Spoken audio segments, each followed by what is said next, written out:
I better get a shot of this end of the house.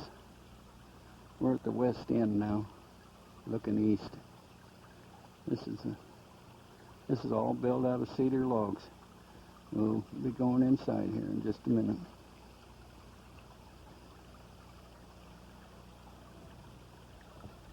That's the back door.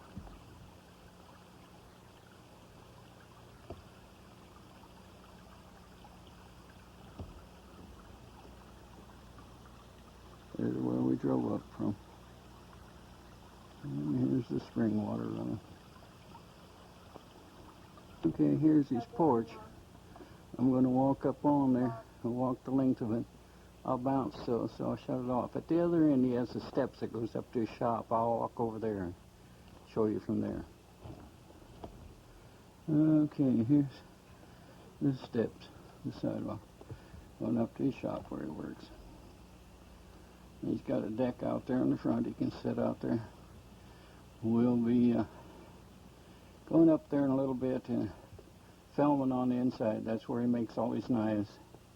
Right down there, he's got some equipment in there where he cuts the metal, cuts the blade out, and then does all the finish work up above in the leather work up there.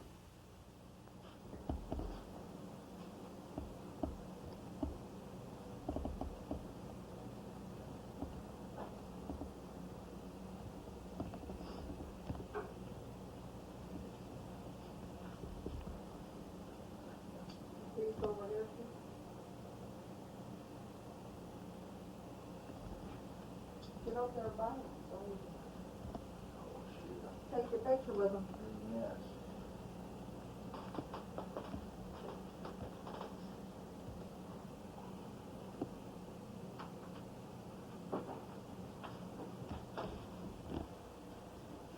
Show up, you can see where it rises here, and this is sharp too, all the way up here. Coming back up when you're filleting, you don't have to turn the knife around.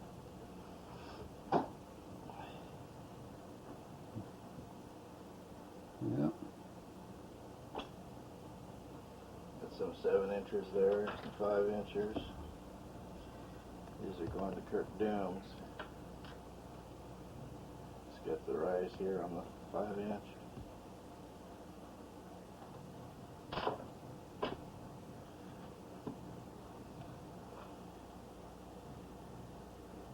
This is a combination hunting and fishing knife. What type of handle is that? That's a stag handle. It's got the brass on it. These are hickory handles. It's 1095 carbon steel. All these are buffalo hide sheaths. It's a little sheath for the folding, tension folder. Mm-hmm.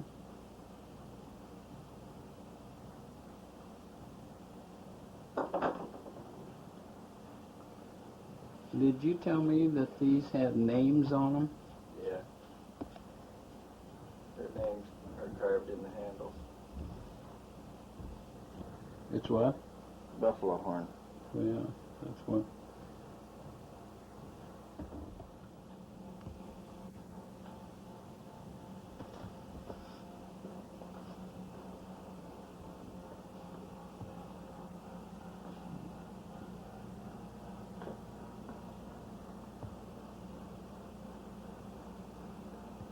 The door to his bedroom.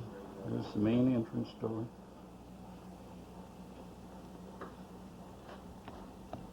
Carving on there. I'm going over a little closer. Okay, there we are. That's the end of that. There's the deer. See? And we'll go over to the other end. And there's the bighorn.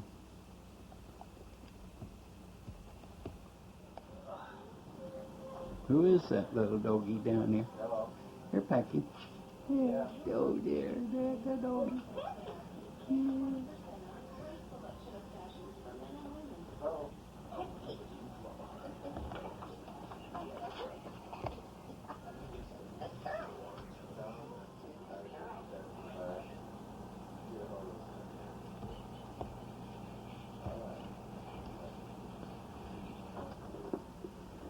Okay, go ahead and explain it now. The fancy lock.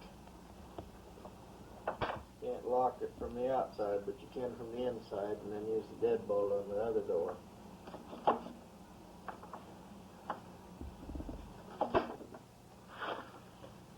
Yeah.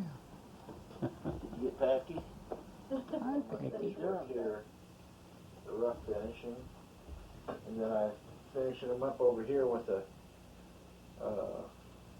circular sander and go clear up to 220 grit on my sander over here. And once that's done, they come out like this. And then I can go ahead and put my handle material on it, drill the holes. But before I anneal them first, which you heat this up red hot and stick it in sand and let it cool real slow, and then you can drill holes in it, whatever you want to do. Then I have to reheat this portion up red hot, and I quench it in oil, an oil bath, and then that hardens the blades again. This is like the one you've seen down below with the brass on it and the stag. This is what it looks like after I anneal it, before I do any shaping. These are all my patterns. There's a few of them there. There's some more down here. Patterns for my blades. And that's some things that I've got from orders from around the United States and different parts of the world. This is from Canada. I've got several on here from Canada. Alberta, British Columbia. There's from Japan. There's two of them from Japan. There's an order from Austria. Wellesley from Austria. He got 3 knives from me. And this is his own personal design that he faxed to me. And this is the fax that I got on that knife. Sent back to him. This is a letter from a guy from Washington that I made a Bowie knife for. This is a letter from Dick Kirby, one of many that I've got. And I got in my portable shop several different letters from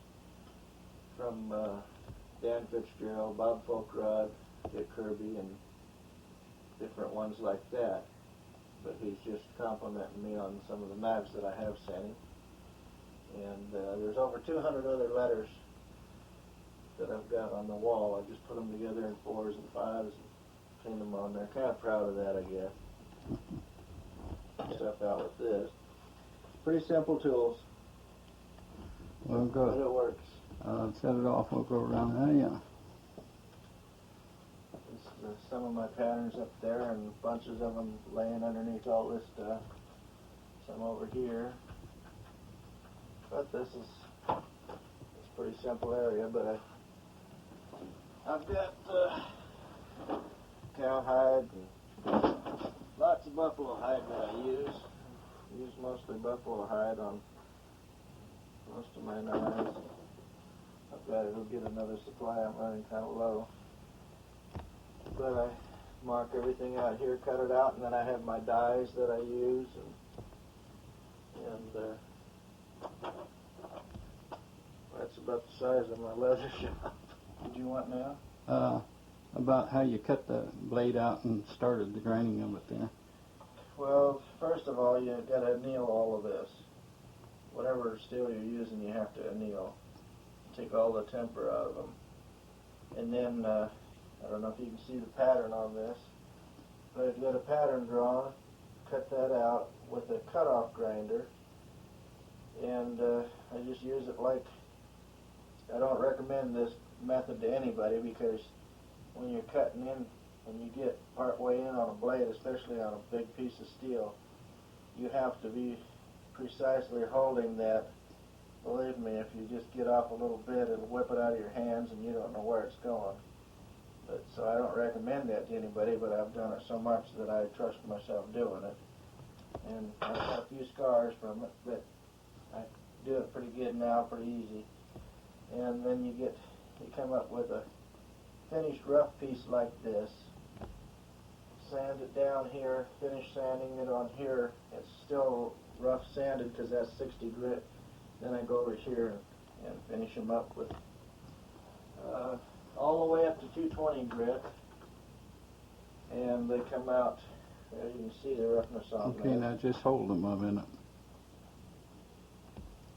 You can see the roughness on this yet. But I've got this one drilled. It's all sanded down and really ready to polish. Is that light interfering? No, I think it'll show up okay. As you can see, I've already stamped my name in there in the year. And then this is ready to harden now. I'll heat this up. This particular steel in the mill files, you don't even get cherry red quite. You get it just before it's cherry red and then quench it in I use a cutting oil because it's so lightweight. And quench it in that, and it's, with this type of steel, it makes a real good cutting edge, and it's not so brittle that it's going to break. Mm-hmm. So it's ready to resand, repolish, and put the handle material on. This is the Bowie knife pattern that I used for the one that went to Washington. He sent me this himself, and I've kept it and been making them with him since.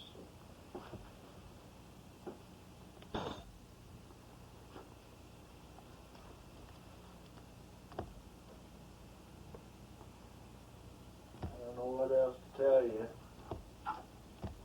You get some of the pictures up there. I didn't tell you about them. This is a show. Mm-hmm. Well, okay, this is just some of the knives that I made that went to a show with me. This is my ad in the Western Horseman as it appeared for the Durr. These are some knives that went to a show. They look like Indian flint knives, some of them. This is Dick Kirby at a show, Quaker Boy Products out of New York. That's Dan Fitzgerald Hunting Videos. And this is some of his knives. These knives right up in here are some that he ordered.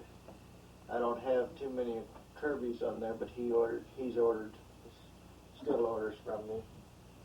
And I got a letter from him just the other day, and he sent me some new turkey calls that they've got out on the market. But kind of nice to keep pictures like that too. Look over there. Well, explain about the wheels there.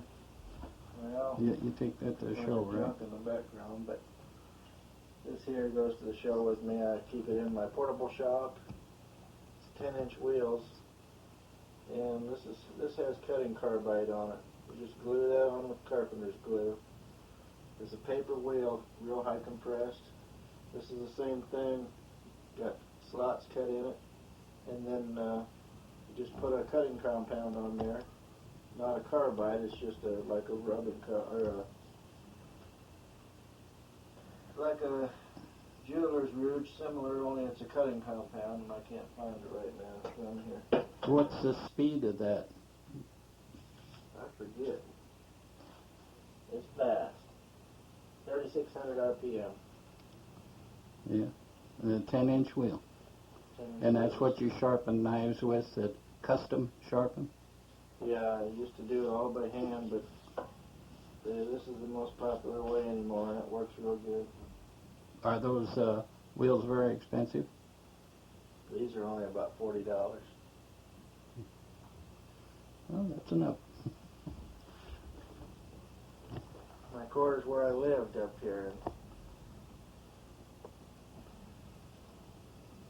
This was my apartment while I was building the log home. Started off as my shop, then it became my apartment while I was building the log home, and now it's finally my shop again. And was the kitchen sink there behind you? Yeah, kitchen sink. And the bathroom over there? Bathroom and shower, and then this was my little bedroom back here. Where the leather works is now. This couch and chair out here and TV. And this It was pretty nice. this door is what? That goes out to the deck. And it's what, 2 pieces? The top opens and leaves the bottom closed? Or? Yeah. you can do, or open them both. Is that correct? Beware of the trail boss. Hey.